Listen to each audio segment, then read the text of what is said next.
Welcome to another one of our podcasts. My name is Lisa Wilson. I am the CEO here at Efrvsnt. I am joined today with Mike Millette, our Chief Strategy Officer. Hey, Mike. Hey, Lisa. Hey. So Mike and I have a lot of strategy calls and a lot of daydreaming that happens in our calls that, we thought it was really going to be helpful for everybody to watch one of those strategy calls and to really get an idea. When we talk about mindset resets and we talk about the sky being the limit, what that really means. Because when something's such an ethereal idea, it tends to be difficult for us to truly wrap our heads around what somebody means when we say certain things. So we want to take this opportunity to brainstorm and just kind of think out loud of what some of these excursions might look like after we do a psychological analysis and a human behavior analysis of an organization. And we thought it would just be really fun. So Mike, thanks again for joining. We want to go over specifically today different budgetary requirements and also level of participants and how that affects a mindset reset excursion, and some ideas about some of the smaller budgets all the way up to money is no object and we can do whatever we want. So I'll let you kind of take it from here.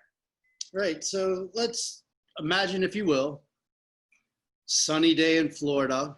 You're a local company, say to Central or North Florida, and you have about 6 hours to do a mindset reset. You want to do something for your organization that's A, team building, B, identifies any gaps or pain points, C, addresses those gaps and pain points, and D, allows you to kind of see how some of your employees behave outside the office.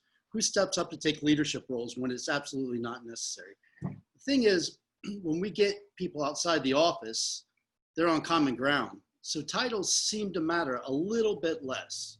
So like I said, imagine a sunny day, Central Florida. Your organization engages us to take you out for a day and let's test all these things. Let's see where we're at. We know that you want to work on communication strategies. We know that you have a new product launch coming up in the next 4 or 5 months, and that there's a little bit of miscommunication about that product. There are not efficiencies between the departments that it takes to launch that product. So we want to bridge that gap. So we meet here in the Winter Garden area. We go out to one of the local state parks, and there's 30 miles around Lake Apopka of biking trails, right? Maybe people in your organization ride bikes and maybe they don't, but most everyone's going to be out of their comfort zone simply because they're not in the office together. People are dressed differently. They're behaving just a little bit differently. The cliques start to form of who hangs out and has coffee together and who doesn't. So now the members of your organization are really kind of spreading out instead of coming together. That's how we start the day. We have a bunch of rented mountain bikes and we all get on the bikes. Say someone like myself leads the group and says, Sally, you are now in charge of this group. How many people do you have? Sally would respond, I have 20 people. All right, Sally, we're going to go about 7 miles on the bikes and then we'll stop and talk, but I need you to make sure that everybody gets there at the same time. She says, okay. Now the reality is you're going to have experienced bikers and non-experienced bikers. You may even have somebody that doesn't know how to ride a bike, due to life experiences. That's great. Get somebody in your group to teach them. So there we're starting this cross-department communications already, all right? People are well out of their comfort zone. They're having to fill roles that they traditionally don't fill in front of their peers. So there's peer pressure, there's communicated peer pressure. There's also that pressure that people are applying to themselves because they don't want to look silly, right? So right off the bat, we've already created 4 or 5 new dynamics that do not happen in the office no matter what. So we start riding those bikes, and Sally's doing a good job of trying to keep people together, realizes it's really hard to keep 20 people together. So we say, Sally, kind of what's the span of control for one person in management? How many people do you manage in the office? And she says, well, 7. Well, we know from the US military that an optimum span of control is somewhere in 3 to 5 people with small unit tactics. And that's basically what we're doing, the logistics of moving a group 7 miles on bicycles. So we suggest, Sally, maybe you look at breaking out some sub-leadership that then controls those groups. So only a couple people are having to talk to you. Great idea. She creates subunits and we all start moving again. And then a 7-foot alligator crosses the road because there have to be 5,000 alligators in Lake Apopka, right? Those not from Florida, that's a big, scary thing. Those of us that live in Central Florida, we see alligators on a daily basis. So we have mitigation strategies already in place. We keep the barrier between the gators and ourselves. You know, we're on bikes. Why not use the bike as that barrier? We keep a respectful distance away and we do not disturb them or feed them. As long as you do those things, you're totally safe. We don't go down to the edge of the water and peer into it where the alligator could come out of the water at us. Right. Maybe if we are at the edge of the water, for some reason, that barrier is a 4 or 5 foot elevation between the water and the ground. It's a steep drop off, and we know that gator can't get up it. So they want to take pictures. Great, no problem. Let's plan it. Let's plan it just like the business launch. Who's in charge of taking pictures? How do we organize that? Who's going to organize it? Who snaps a picture and from what angle? Right? All these new questions that, again, would not have been present in the office come out because there's a 7-foot gator crossing the road. Then we notice 3 or 4 in Lake Apopka, then maybe 10 meters of where we're standing. So we create those barriers with bicycles. We form everybody up for a great picture, create those barriers. Sally and her leadership team are organizing this whole thing, right? And then they snap a picture. And we start talking about, what do those barriers mean? What do those bikes mean? Well, they say it keeps the alligators from being able to get to us. Well, in some ways it does, but what are your barriers to market? That was a barrier to picture. Now let's discuss barriers to market during this new product launch. What are you dealing with there? Can we get back on our bikes and continue our ride? Conversation about barriers to market are going on, oftentimes between 2 people that don't sit in the same office and don't communicate all the time at work. So they're learning that Department A's efficiencies lie within their communication strategy. Department B's efficiencies lies in their shipping strategy. When they start talking about those 2 things, they see the overlap as well as the gaps and start creating structure as well as strategy to make both of those processes super efficient together using the same resources. Right, yeah. Yep, you're kind of breaking down those silos and just making those departments communicate. Right. Absolutely. That's exactly right. So we keep riding the bikes. You know, people are tired at this point. They're wondering if they're going to eat.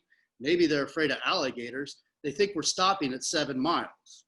Well, we get to 7 miles and we simply switch the leadership. Sally's no longer in charge, someone else is. And we give them a new business problem to discuss. Then we go another 7 miles. Mind you, these aren't a hard 7 miles. It's flat ground, but the perception of it being difficult is there. So when people perceive difficulty or perceive that they may be embarrassed because they don't have the physical skill, or they believe they don't have the physical skill to do that, they start to behave differently. Yeah. Now the leadership is having to deal with this difficult behavior as well as complete whatever task they're doing. Does that make sense? And make sure the person that's in last place isn't very far behind, is still right there with the group. Absolutely. Yeah. So do you at that point, the leadership or group dynamics decide, do you sacrifice time and speed for unity? Or do you sacrifice unity for time and speed? And then we use examples from their business where they're doing just that on a daily basis. Yeah. And mind you, we've got all these examples because we've done an in-depth analysis and behavioral analysis and psychological analysis, structural analysis of their business prior to this outing. Yes, absolutely. So we already have kind of an hypothesis of how we believe this is going to go. Yeah. That's exactly right. So we get to the end of this 14 miles and we talk, we say, all right, everybody off the bikes, and we sit down and have a nice lunch. And then we give them one of their bespoke business issues directly from the CEO or COO, whoever engaged us. We give them an issue that they're facing on a daily basis, something that is a real pain point in their organization. And we give them the tools to solve it right there. And we don't require them to have a complete, accurate solution. we do require them to have 3 or 4 implementable solutions that we could base the accuracy on metrics and see what actually happens in their business. Yep. The ride back, they're talking about that for the first half of the ride. The second half of the ride, they're talking about what a great day they have with their friends outside the office and really getting to know other team members that they don't see on a daily basis, even though they're colleagues. Mm-hmm. Yeah, it's really important. And then we show up again following week, and then 3 months later, then a year later, possibly, whatever that schedule looks like, to make sure that those solutions they were able to implement those solutions and see where we can help drive their performance in that implementation and during their operations. Yes. Yeah, because that recidivism rate of going back to old habits, it's really high actually after leadership trainings. So it is really important to have those touch points after the fact to make sure that we're reducing that recidivism rate. That's exactly right. So in that one outing, 4 to 6 hours locally to their business, we have perceived danger, we have non-traditional and new communication lines. Additionally, we have relationships that are brand new, fostered, or renewed. We have business solution, we have perceived danger, we're understanding our marketplace and our environment, and we have a sense of team. We have a point of reference for the next week and the week after where we've all bonded and we've all come through something together. In 4 to 6 hours, then a couple miles of your business. Well, and also I think this gives the leadership team within that organization the chance to see some of the leadership within their ranks that maybe they never even thought of before. Absolutely. They may not have realized how great Sally or how great, John, either one of them was in leading a group. Maybe it was that part that really, really stood out to leadership after that, to give them maybe a deeper commitment within the organization or a higher rank when they got back. So it's great. Right. Exactly. Right. So that's one way to do this stuff. All right. Let's talk about a small team of 5 to 10 people. We get engaged by organization. They have 5 key leaders. We'll say 5 key leaders that they want to have. They have a couple serious business issues they want to address in an offsite. Instead of a traditional offsite in a boardroom where behaviors and roles, titles are going to remain the same, we take them out of that environment. All right, this is a Fortune 10 company with an unlimited budget for this training. It's really, really important for them to have solutions to their issues at the end of this offsite. So maybe we start in the Everglades and we're spending a ton of time on airboats where it's really difficult to hear one another, yet they have to communicate. So we put them on an airboat and we say, we're going to be on this ride for 25 minutes. Here's a problem that needs to be solved by the time we step off the airboat. Mind you, we're not telling them how to solve it. We're not telling them who's in charge. We're not giving them tools to solve it. So what do? Did anybody think to bring a notepad and pen because they can't hear one another with earmuffs on and the loud air fan of the boat? Maybe people are in a separate boat. Does somebody step up and take charge? Right? Does somebody delegate leadership responsibility or sub-leadership responsibility to others? Roles such as being a secretary and taking notes. Does people bring pad and paper, and are they writing down ideas and passing notes back and forth for efficient communications? Excellent. Right? Yeah. So what happens in that situation then? So we let them fumble through it if they do fumble. Mind you, we're coming at these guys with a ton of respect. They are business leaders of a very large organization. They are really good at what they do. That's why they're there. So I'm coming with the expectation from my special operations background that they're peers and colleagues, and they should be prepared. All right? Yep. That's a lesson if they don't have a way to communicate when we get off that boat and they failed that first portion of it. That's a lesson they'll only have to learn once. Yes. Yeah. And they'll realize that, moving forward, they're probably going to have to think outside the box. That's exactly right. If they do well, that's awesome. They've solved a problem. We're a step ahead. If they don't, it sets the stage for the rest of the, say, 24-hour overnight engagement with them. Right. Okay? So at that point, maybe we do a bit of a hike through the Everglades. They're moving from point A to point B on foot. Much like the biking exercise, there's a perception that this will be difficult, that it may be scary, that there may be some perceived danger. Well, we mitigated all that risk to them. They don't know that. So people tend to behave and communicate a little bit differently than they would back in the office. So again, they're solving another business issue or starting to discuss another business issue while somebody takes charge, while somebody navigates, while somebody deals with any type of crisis that may come up during their movement from point A to point B. All right, do they leave the stragglers behind, the people that can't move as quick, or do they unite and figure out a way to carry their stuff for them and make sure they can all get there at the same time? Right? Again, this is all setting the stage for those aha moments. All right, that leadership light bulb to go off in their head. So get from point A to point B, now they've solved two problems, or discussed in length two problems. There, they get picked up by a van that's completely blacked out. They have no idea where they're going when they get inside of it. They go to an FOB, or an FBO, flight-based operations, and we put them on an aircraft. Transform them to another complete part of the state. They don't know why or when, but in flight, we give them their third problem to solve. All right, and that problem is bespoke to their business. When we land, maybe they go scuba diving. You know, of course, we have all the safety measures in place. Yep. You know, we have safety divers, we have dive leaders, we have dive masters. So everything's safe. But again, it's that perceived danger. Maybe there's someone that just says, hey, you know what? I can't do this. I'm claustrophobic. I've done it before. I didn't like it. Hey, no problem. Does the leadership take that as a no problem and give them a separate task that's also going to influence the outcome and pick 3 or 4 people that can do the scuba dive part? Or does the entire group kind of gang up on that pier? It's all indicative of exactly what happens in the office. Yes, absolutely. Yeah, it's the basic human behavior principle. That's exactly right. Yeah, That's yeah, exactly absolutely. right. Especially when there's perceived danger and survival, you're getting down to the basic human behavior in those situations, the high stress of what happens, because we all act differently in high stress situations. That's exactly right, 100%.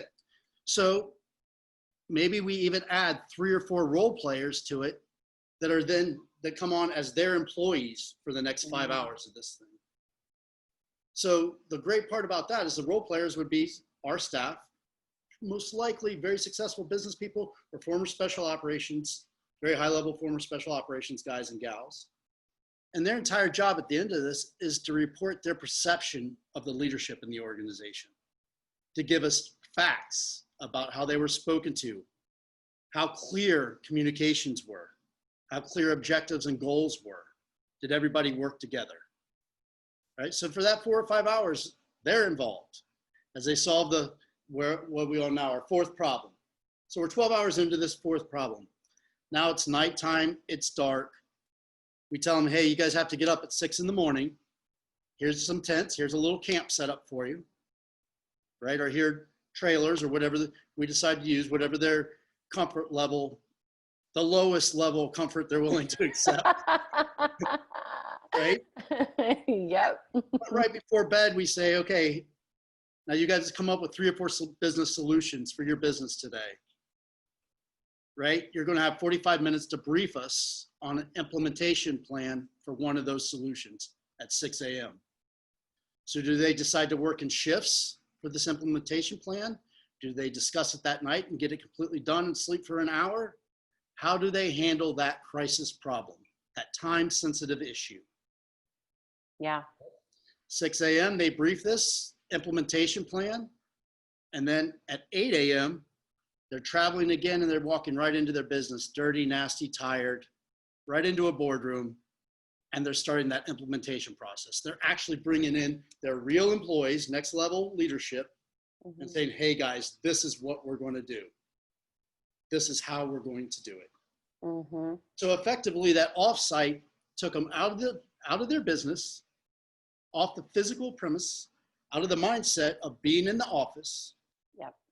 Introduced perceived danger, like that peer awkwardness, embarrassment, or possibility for embarrassment. Yep. different communication styles, brand new skill sets that they've never even tried before, a whole bunch of strangers that are very demanding and have a very high level of communication skill.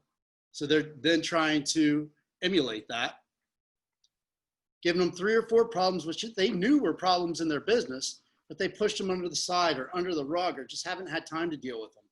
Force them to deal with these problems, create implementation strategy, and then brief that implementation strategy to their employees back in their business. Yep. All 24 to 36 hours. Well, and here's the thing too, that's really important about that, because you're saying, it's something that they realize is a problem. When we go in ahead of time and we do those human behavior assessments, and we're going from the bottom up, right? So we're going from the bottom levels all the way up to the C-suite. Some of those things the C-suite might not be aware of going into this, right off the bat. Our assessment might say, look, you're having issues in your stores that you didn't realize, or, this is what the employee's perception of this task is, and this is the idea that they had of something that might be more efficient. So when they go in, they're already going to have that assessment, because maybe this problem that's within their organization, they just found out about that 24 hours ahead of time. They're like, oh my gosh, I had no idea, because the C-suite, they're so busy running everything from the 60,000 foot view that sometimes they miss the trenches a little bit. Right. So it is really important. And then they can go back to their people and say, hey, we heard you, and here's the solution that we have in place that we think is really going to work. And it really comes into that communication thing, because I think many organizations believe that they have good communication, right? Because maybe within that inner ranks, they do have really good communication, but it's how does that branch outward to all the other levels of the organization? Is there a blockage somewhere? That's exactly right. Does everybody speak the same shorthand? Exactly. Yeah, that's a huge problem. Do acronyms mean the same thing at every level of their organization? The shipping department, no doubt, has acronyms for when they're receiving stuff. Right.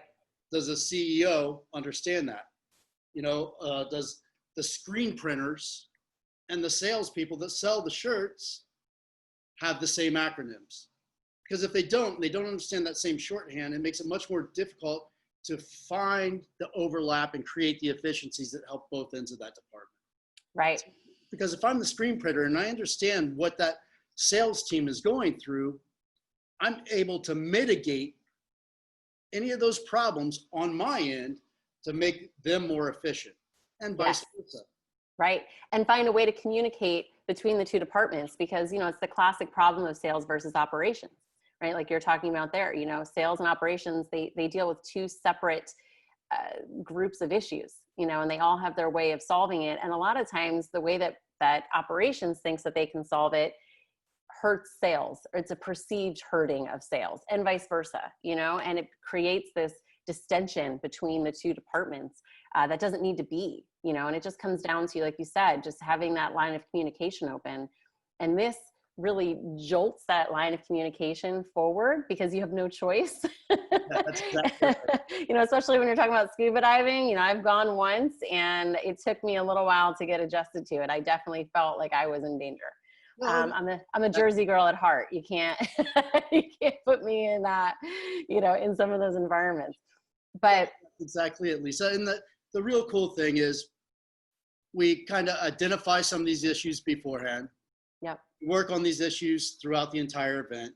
We work to implement these issues at the end of or implement solutions at the end of the event.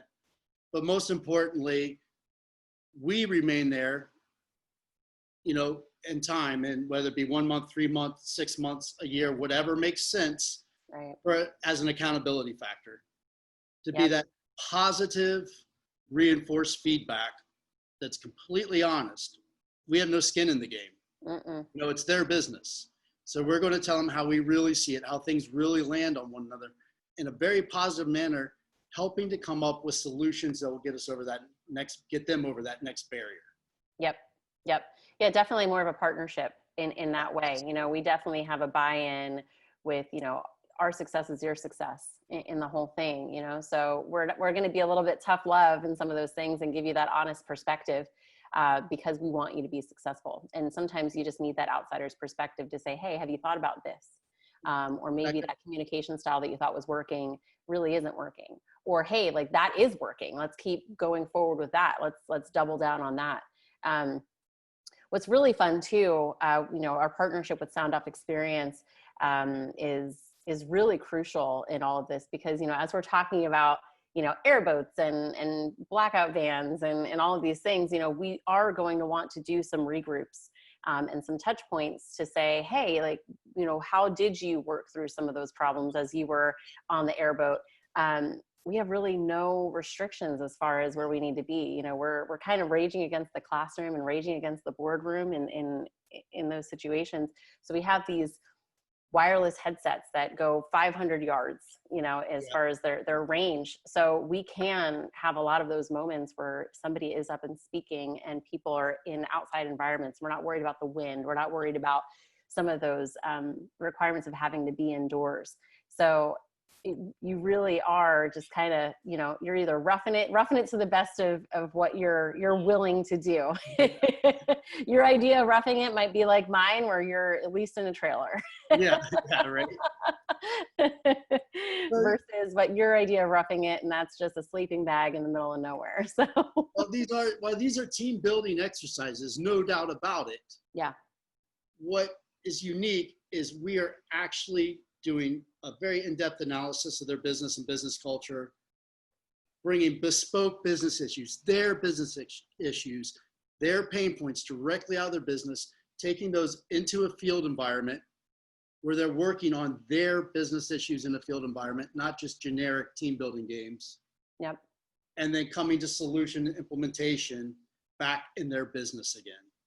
So you get the best out of the team building stuff, as well as you have zero lost time, because we're actually forcing you to address things you don't have time to do in the office that are bespoke to your business.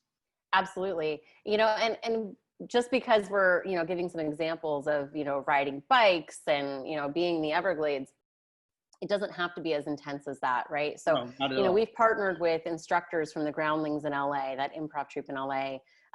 If, you wanted to go to LA and put yourself in an awkward situation of doing improv instead, that you're not out in the elements. We could really... an amazing race type of scavenger hunt. Yes. I was just going to say that. So exactly. Yeah. Something that's more fun. So why don't we kind of talk on that a little bit? So that way, we're showing that we're not all about just the scary elements. We can do something that's a little bit less physically intense. So imagine you're here in Orlando, has great infrastructure wherever your organization is, home base is, you come to Orlando for an offsite. We have great infrastructure. That's where we're based. Great infrastructure here. That's where I'm based. I'm sorry. You're an hour or two away, about an hour and a half, I think. Yeah. But great infrastructure. So we have all these hotels, City Walk, all these open public spaces. So we break into teams of 4 or 5, and we do an amazing race type scavenger hunt, where you go from point A to point B to point C all the way to point M. And you have a different task at each point. Some of those tasks will relate directly to your business. Some of those tasks will require teamwork with another team. Some of those tasks will require one person of your team to make a sacrifice. So what's the decision-making process there? How does leadership work in that subunit as well as the overall unit? Maybe by the end, all the teams will be required to bring back a different piece of a puzzle that's then addressed as an organization or a solution to one of your issues. Does that make sense? Yep. I love it. And again, that could be a one-day event. That could be literally, you show up at work at 8 o'clock in the morning, you're with us by 9 and back in the offices by 5. Yeah. Or we could, make a whole weekend of it and do, right. That next level where you're not even just within the state. Maybe it's an amazing race where you're going to different touch points around the country. Absolutely. And all that to say that each of these programs are bespoke to your organization. They're created specifically for your organization and your organizational culture, structure, pain points, and successes. What you got, your core competencies, we're going to definitely highlight those as well. But all this is created for you. So if you have 10 hours, great. If you have 10 days, that's great too. We'll build a program that is going to be both impactful and lasting. Yeah. In our network of people, Mike, from your previous life and things that you're still doing now, we do have an incredible network.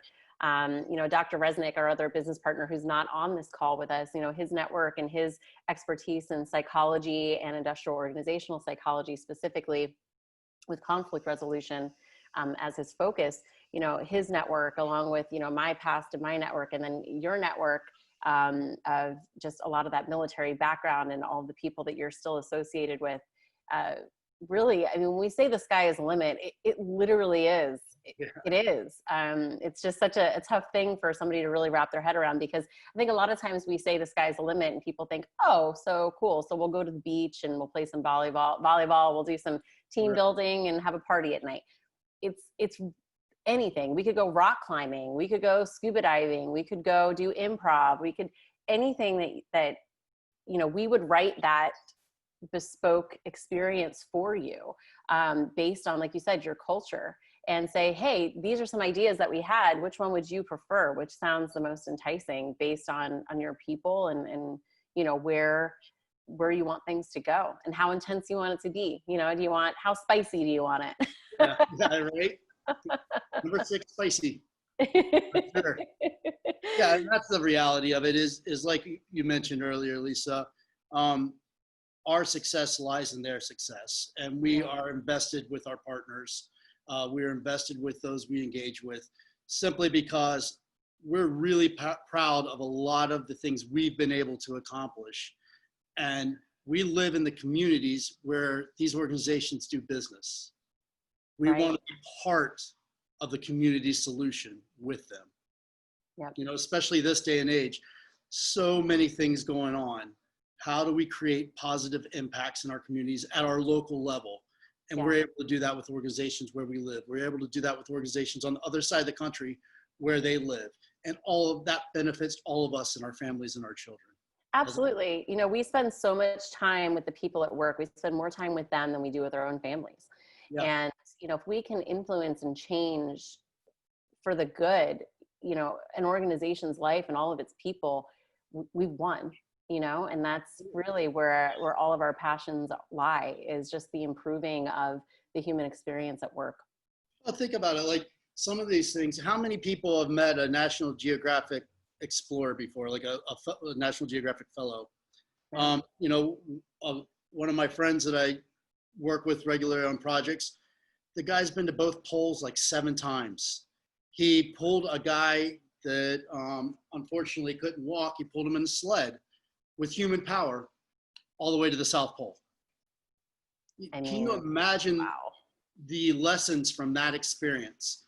And through our relationships, we're able to have him right there to share those lessons and to help you understand how they would apply his decision-making process, or that of a Tier 1 special operations guy or gal, or that of a Fortune 5 CEO, or that of a executive at Discovery, how their decision-making process in their business, in their culture, can affect what you do in your culture. Learn and understand that business-making process. Be able to model that success simply by adapting it to work in your environment. Yeah, that past performance and that social proof that it's working, I think is really paramount to everything that we're doing. So thank you so much for your time, Mike. This was really fun. Always is. Thank you. And hopefully we were able to kind of get some things moving and motivate you to start thinking about what might work for your organization, and just give you some ideas of what is possible. Exactly. So definitely reach out to us. It's having a heck of a lot of fun. Yes. Yeah. So much fun, and just getting yourself out of your comfort zone and really honing in and, working through some of those things in real time. Absolutely. Sometimes just getting out of the office is just so therapeutic for everybody involved. That's right. So we look forward to hearing from all of you. And if you have any questions, just go ahead to the bottom of the page and fill out our form. Thank you so much, everybody. Have a good one.